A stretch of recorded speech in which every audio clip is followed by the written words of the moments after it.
What's going on, everybody? My name's Sush, and in this video we're going to be taking a look at the Homall gaming office chair.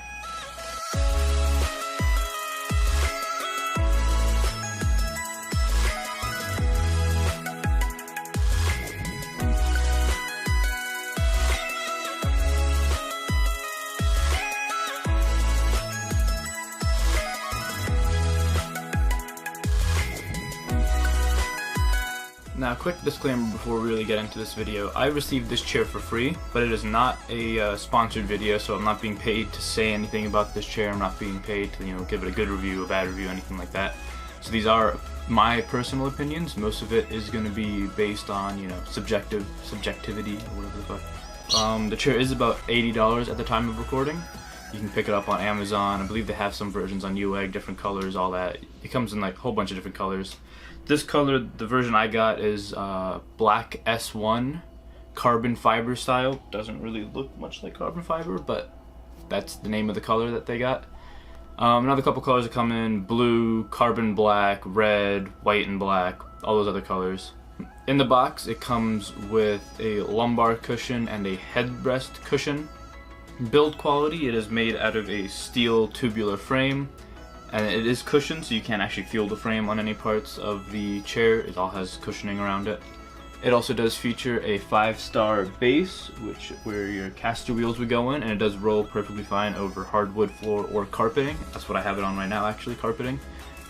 It has non-adjustable armrests, which we'll get into a little bit later as to why I absolutely hate these things.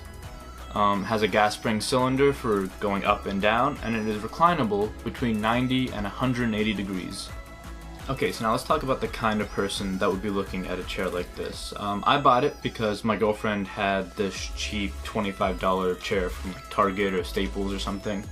And whenever we're doing our live streams, which I'll link down in the description if anyone wants to go check that out, shameless plug. But anytime we're doing like live streams for more than like an hour or two, her back would really start to hurt because that thing has like no back support, no anything. The cushioning on it is just absolutely terrible. So I bought this to replace my chair, so I could give my chair to her to use, because my chair is this nice office chair that was, I think, about $200 at the time of purchase. So it's been in service for about 10 years. I still love it, and it's still in great condition, so I decided to give that to her and pick up a gaming chair. I put air quotes because I don't know what really defines a gaming chair. This is more like a racing chair that I would have in my car or something, but that seems to be the trend, so we'll go with gaming chair. The price is another very big selling point. It is only $80, like I said, at the time of recording this. So if you are on like a very strict budget, but you still want a gaming chair, I know most of them are running like, $200-300. So this is definitely a very, very good, cheap budget option for that.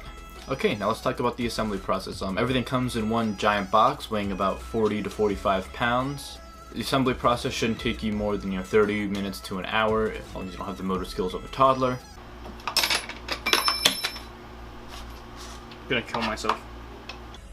The screws were a little bit hard to thread. I don't think the metal inserts were threaded very well, so while you're screwing in the thing, you kind of have to put a lot of force into it. Everything does come with blue thread locker, so I'm not really too scared of anything coming apart, although the instructions do recommend every 6 months or so you should go back and make sure everything's still tight. Some of the leather cutouts weren't exactly lined up with the screw holes, so there's like a little bit offset, so if you have a knife or if you just need to pull it out a little bit so you can really get the screw in there, it wasn't that really big of a deal.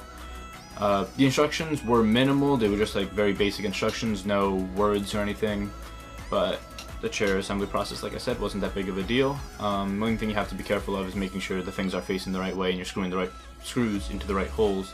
It only has like 2 different screws, really big ones and really tiny ones. The big ones are pretty much for everything on the chair. The tiny ones are for the little plastic covers that cover up most of the mechanical parts. So that shouldn't be too hard for anyone to really figure out. Okay, so now let's talk about build quality and comfort. Like I said, it does come with a padded steel frame, so it feels like solid. It doesn't feel like it's gonna bend. The steel feels nice and solid. It does have that nice padding around it, so you're not gonna be rubbing up against like pure steel, so that's a good point. The stitching and the borders and everything feel pretty solid. They don't feel like they're gonna start unthreading or falling apart at the seams or anything like that, so again, another plus. It does feel a bit front heavy, so when you're rolling forward it does feel like it's going to tip forward, but I think that is because it reclines to 90 to 180 degrees, so when you're back that far you don't want to fall backwards. So I think they did put a bit more weight in the front of the base so you can do that without like being scared that you're going to fall over. I don't recommend reclining that far. I don't know why anyone would recline that far because it feels terrifying, like you're going to fall over, but to each their own, I guess. The size wise, I am about 6 foot, 6'1", and the shoulder rests are perfect for me, like the little bolsters that are coming out the sides. If you're shorter than I'd say about maybe 5'10", you might feel a little bit dwarfed in this chair, so take that as you will. My girlfriend, she's about 5'2", and you can see her size in it. It's not exactly a great fit. The padding is still a bit firm. I've had this chair for about a week now, so I guess it is still in the break-in process, so I don't really know how it's going to hold up over time. But the padding does feel very firm. It doesn't really contour to your body very much. The lumbar pillow and headrest are about, the same story, so if you like firmer padding, this is great. I don't really like it too much. It doesn't really let me feel comfortable in my chair. It doesn't let me really sink in. Like I said, my old office chair was a very soft, squishy cushioning, and I really enjoyed that. But this chair, for some people, would be great. Like I said, it's still breaking in, so maybe over time it'll get a little bit softer.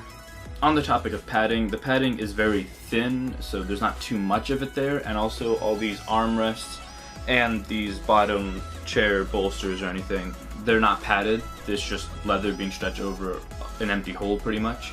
So those aren't padded, but those really don't need to be padded unless you're much wider than this chair, where you're going to be on those on these bolsters a lot.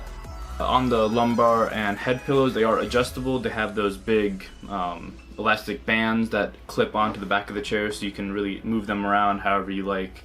But like I said, they are a bit stiff for my taste. Again, still breaking in, so we'll see how those go. For me personally, I'm not a big fan of them, but I have to have them there because there's no other padding really on this chair. The back padding really isn't all that great, so I'd like having the lumbar pillow and headrest pillow there for me, even though the stiffness of them I'm not really the biggest fan of.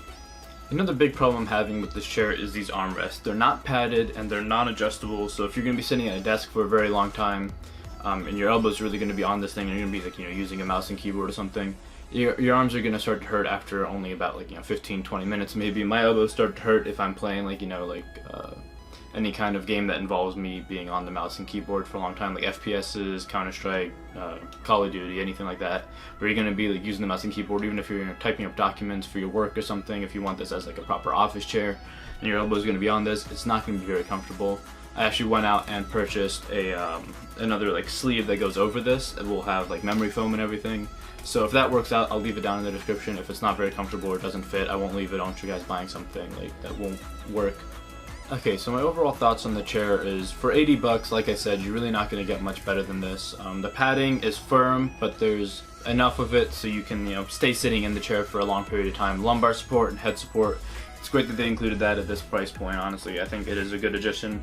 Like I said, they're still a bit stiff for my taste, but again, that's personal preference. If you like a stiffer chair, or even, with me breaking this chair in, it's still not completely done yet. Maybe after a month, I'll come back and revisit it and update you guys, but for the most part, it really is a really great chair for $80, and I think if you do buy it, you're going to be pretty happy with your purchase. Alright guys, thank you so much for watching. If you liked the video, please consider leaving a like on the video. It really helps me out a lot. If you made it this far, I greatly appreciate that. If you want to see more videos like this, be sure to subscribe to the channel, and if you want to see more reviews coming up, let me know what you guys would like to see, and I'll try my best to get my hands on it. Anyway guys, thank you guys so much for watching. I hope to see you guys in the next video.